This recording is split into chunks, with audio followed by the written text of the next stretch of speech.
అదేంటో ఈ మెట్లెక్కే ప్రతిసారి మా కాలేజీలో ఉండే నా క్రష్ గుర్తొస్తుందండి. ఒకరోజు తనని ఏదో ఆట పట్టిస్తూ ఉంటే తను వెంటనే కోపంతో మెట్టెతో కొడతా అనింది.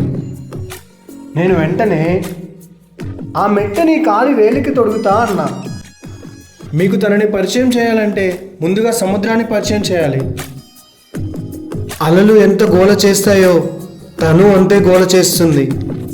తన పేరు వెన్నెల. ఆగు, నా పాదాలు నీ పాదాల వెంట నడుస్తూ ఉంటే నీ పేరు అనే పదం తప్ప ఇంకేది పలకలేకున్నా.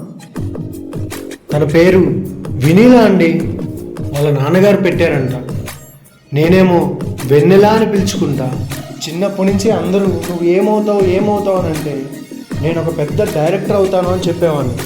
కానీ తన పరిచయం నన్ను ఒక రచయితని చేసింది. అయినా అనుకుంటాం కానీ బ్రహ్మ సృష్టించిన అందమైన ముల్లే ఈ అమ్మాయి అండి. ఎందుకంటే మనల్ని ఎక్కువ బాధ పెట్టేది కూడా వీళ్ళే కదా. ఏం అబ్బాయిలు కాదంటారా ఏంది? ఆ సబ్స్క్రైబ్ బటన్ అలా టచ్ చేయండి. దాచుకున్న ఎన్నో కథల్ని బయట పెట్టేస్తా.